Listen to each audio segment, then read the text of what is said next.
in the Navajo concept, water has its own spirit.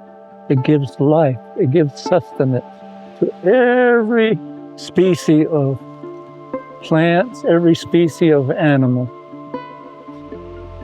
That water that's within Mother Earth, that's for the future generations to use. Growing up after it rained or early in the morning, it was so quiet and clear. You could hear a rooster crowing. Things began to change by having a lot of noise. All you hear is a couple of pump jacks pumping out there. My name is Mario Atencio. I'm the lead plaintiff in the Atencio versus State of New Mexico lawsuit, which is a constitutional lawsuit that is holding the state accountable to provide a healthy and safe environment for the New Mexico citizens. We are calling on our governor, our legislature, and our state leaders and policymakers to fulfill their constitutional duty to control oil and gas pollution. Legal action is our last recourse, and it's time that we demand accountability. Yeah. We cannot continue to allow our state government to dig its head into the sand and ignore the climate crisis.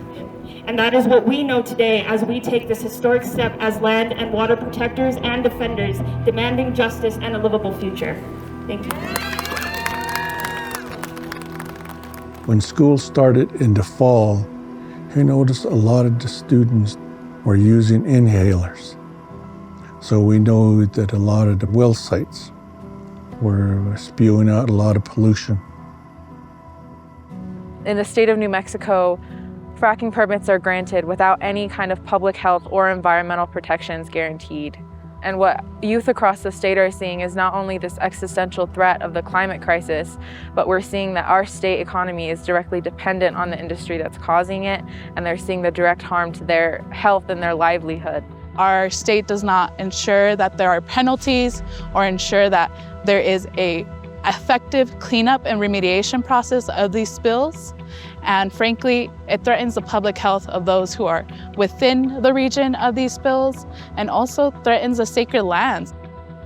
I love Carlsbad, but I do have great concern that over the last 10 years, we have seen such a dramatic acceleration in production, and this has increased pollution exponentially.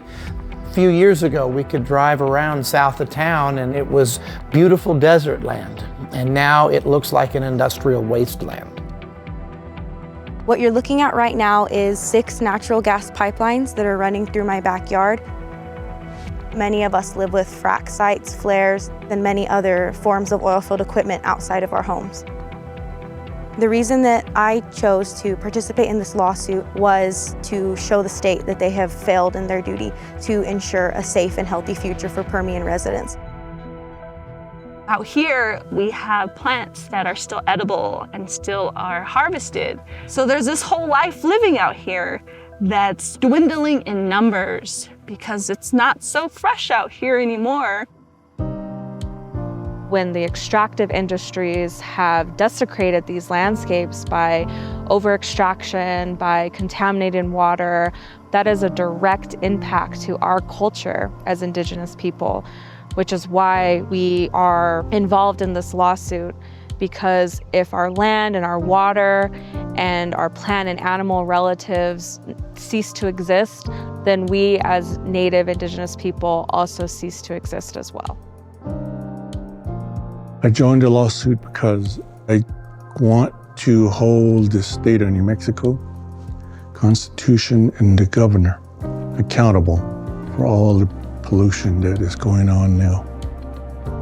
This is why it's so crucial for us to stand together in these types of lawsuits and these types of demonstrations, calling out our governor, calling out these state governments and federal governments through lawsuits, through demonstrations, because we have to ensure that the first people of the Western Hemisphere continue to be here.